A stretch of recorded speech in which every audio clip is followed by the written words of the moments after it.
যা ঘটে তার তো অবশ্যই কিছুটা রটে। আজকে আমরা যে বিশেষ একটি বিষয় নিয়ে আলোচনা করবো সেটি হচ্ছে বাংলাদেশ ক্রিকেটের জঘন্য একটি বিষয়।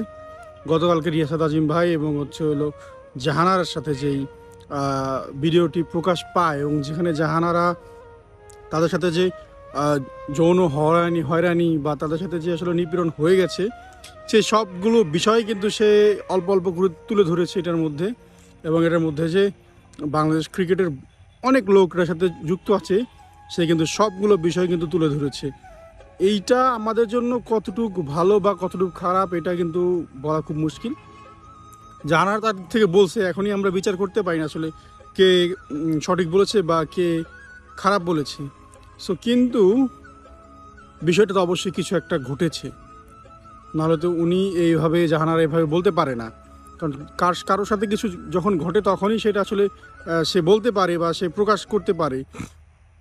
এবং এটা নিয়ে রিয়াসাত আজিম ভাই যে নিউজটি করেছে আসলে খুব সাহসী একটা নিউজ করেছে। এবং এটা নিয়ে আমি যদি বলি আসলে আমাদের দেশেই এমনি ক্রিকেটের যে বেহাল অবস্থা, ঠিক আছে, তারপরে যদি আসলে এরকম ঘটনা ঘটে তাহলে আসলে নারীরা যারা আসলে ক্রিকেট খেলতে আগ্রহী বা যারা আসলে ছোট এখনই ক্রিকেট খেলতে শিখতে চায় আসলে তারা কিন্তু ক্রিকেট থেকে পিছিয়ে যাবে। এবং হলো একটা সময় কিন্তু আমরা ক্রিকেটার খুঁজে পাবো না। এটা কিন্তু একটা বড় একটা ইস্যু। কিছু না থাকলে কিন্তু যাহারা এভাবে বলতে পারে না এবং হলো সেইভাবে প্রকাশ করতে পারে না। কিছু অবশ্যই এটার মধ্যে ঘটেছে এবং এটার সাথে হয়তো বড় বড় অনেকেই যুক্ত আছে, যার কারণে বিসিবি এখনও কোনো প্রকার সিদ্ধান্তে যাচ্ছে না। হয়তো বা দু একদিন পরে বিসিবি বলতে পারে আমরা তিন সদস্যের একটি কমিটি করেছি, তদন্ত কমিটি, তারা তদন্ত করবে। এই জিনিসগুলো আসলে খুব হার্ডভাবে নেওয়া উচিত এবং এদের আসলে খুব কড়া বিচার করা উচিত। কারণ আমাদের ক্রিকেট আসলে যদি তারা ছাড় পেয়ে যায় তাহলে আমাদের ক্রিকেটের ভবিষ্যৎ কিন্তু আসলে অন্ধকার। বাংলাদেশ ছেলেদের আসলে টিমেও যে একটা অবস্থা, বাজে অবস্থা তারা পার করতেছে, তারা কিন্তু ভালো বাজে পারফরমেন্স, তাদের স্বজনপ্রীতি, এইগুলোর মধ্য দিয়ে আসলে ক্রিকেটটা যে আসলে সামনের দিকে এগিয়ে যাবে। আমরা সেই 10 বছর আগে যেরকম খেলা দেখেছি এখনও বর্তমানে বাংলাদেশের খেলার অবস্থা কিন্তু সেম। 100-150 রান, 120 রান, 200 রানে বাংলাদেশ অল আউট হয়ে যায় এবং দেশের মাটিতে ছোট ছোট দেশের দলের সাথে হারে। সো এইটা আসলে খুব ভাবার বিষয় এবং এই বিষয়গুলো আমি মনে করি বিসিবির একদম কঠোরভাবে একদম নিরূপণ করা উচিত, যাতে আসলে পরবর্তীতে কেউ আসলে সাহস না পায় এরকম করার। যদি এই মানুষগুলো ছাড় পেয়ে যায় এবং তারা বারবার তাদের এই খারাপ বা এই নিকৃষ্ট কাজ করতে থাকে আসলে, তাহলে কিন্তু নারী ক্রিকেট অনেক বেশি পিছিয়ে যাবে। এবং যারা যেই বাবা মা, যেই ভাই, যারা আসলে ক্রিকেট ভালোবাসে এবং তার ছোট বোন, তার ওয়াইফকে বা তার মেয়েকে আসলে ক্রিকেটে দিতে চায়, তারা কিন্তু ক্রিকেট কখনোই দিবে না।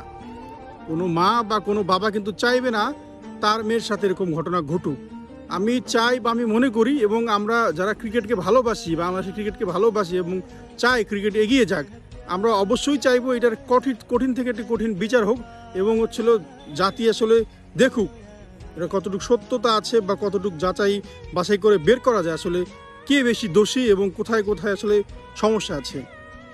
এখন স্বাধীন দেশে উচিত এটার বিচার খুব ভালোভাবে বিসিবির করা এবং নারী টিমকে একদম সম্পূর্ণ সেভ রাখা। কোনো প্রকার ঝামেলা, কোনো প্রকার এই যে কাজগুলো হয় নারীদের সাথে, এগুলো থেকে নারী টিমকে সবচেয়ে বেশি সিকিউর করা। শত হাজার কোটি টাকা থাকলে হবে না, কাজ করে দেখাতে হবে এবং সেটা প্রুফ দিতে হবে। টাকা দিয়ে তো কোনো কিছু কেনা যায় না বা কোনো কিছু হবে না। আপনার অনেক বেশি টাকা আছে বাট আপনার এই বিসিবিতে এরকম ঘটনা ঘটছে, এটা তো একদম নিকৃষ্ট।